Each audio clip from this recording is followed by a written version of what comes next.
Hai semua, selamat datang di channel Baca Saham. Pada video ini, kita akan bahas satu topik dengan judul saham terbaru yang dibeli oleh Lo Keng Hong, dividen 11% dan PER 3 kali. LKH jadi pemegang keempat terbesar. Untuk itu, simak video ini sampai habis ya, agar mendapat pemahaman yang utuh. Dalam video ini, Mimin mau bahas satu saham baru yang dibeli oleh Lo Keng Hong.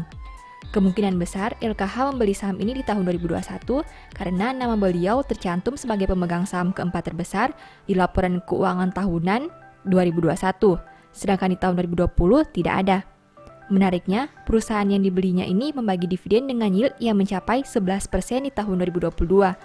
Selain itu, meski harga saham naik hampir 200% dalam satu tahun, valuasi PER masih 3 kali.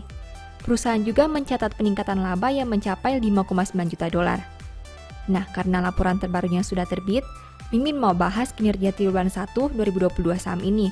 Tentu saja akan ada kesimpulan di akhir video dari aspek yang dibahas. Untuk itu, nonton sampai selesai ya. Seperti biasa, pembahasan ini bersifat edukasi dan bukan rekomendasi. Kamu bisa saja rugi jika beli saham ini. Untuk itu, selalu berhati-hati sebelum membeli saham. Disclaimer on ya. Pertama, aset. ABMM punya aset 1.159 juta dolar di tahun 2022, sedangkan di tahun 2021 asetnya berjumlah 1.036 juta dolar. Artinya, aset perusahaan naik 11,87% dalam satu tahun. Sekarang mari kita bahas lebih detail. Dari total aset 1.159 juta dolar, ABMM punya aset tetap sebanyak 379 juta dolar. Artinya, 32,70% aset ABMM berada dalam bentuk ini. Jika dibanding tahun sebelumnya, pos ini naik 8,60%. Selain aset tetap, ada juga kas dan setara kas.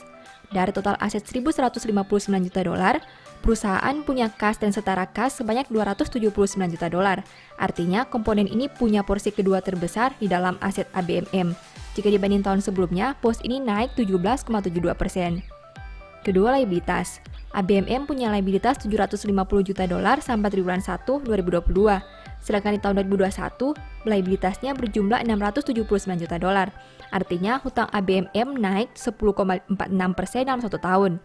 Nah, dari total liabilitas 750 juta dolar, perusahaan punya utang obligasi sebanyak 192,36 juta dolar. Artinya, 25,65% hutang ABMM berada dalam bentuk ini.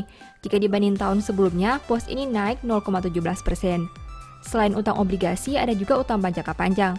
Dari total liabilitas 750 juta dolar, perusahaan punya utang bank jangka panjang sebanyak 132 juta dolar. Artinya, komponen ini punya porsi kedua terbesar di dalam liabilitas ABMM. Jika dibanding tahun sebelumnya, pos ini naik 15,79%. Ketiga, ekuitas. ABMM punya ekuitas 377 juta dolar sampai triwulan 1 2022. Jika dibanding tahun sebelumnya dengan angka 345 juta dolar, berarti ekuitas ABMM naik 9,28%. Dari total ekuitas 377 juta dolar, perusahaan punya saldo laba belum digunakan sebanyak 155 juta dolar. Artinya 41,11% ekuitas ABMM berada dalam bentuk ini. Jika dibanding tahun sebelumnya, pos ini naik 26,02%. Keempat, pendapatan. ABMM punya pendapatan 286 juta dolar sampai triwulan 1 2022. Sedangkan di tahun 2021 pendapatannya berjumlah 210 juta dolar. Berarti pendapatan perusahaan naik 36,19% dalam satu tahun terakhir. Kelima, biaya pokok. ABMM punya biaya pokok penjualan sebanyak 185 juta dolar. Sedangkan di tahun 2021 biayanya berjumlah 152 juta dolar. Berarti biaya pokok naik 21,71% dalam satu tahun terakhir. Keenam, laba. ABMM mampu menghasilkan laba sebanyak 31,78 juta dolar. Jika dibanding tahun sebelumnya di angka 25,88 juta dolar, berarti laba perusahaan naik 22,80% dalam satu tahun terakhir. Ketujuh, rasio keuangan.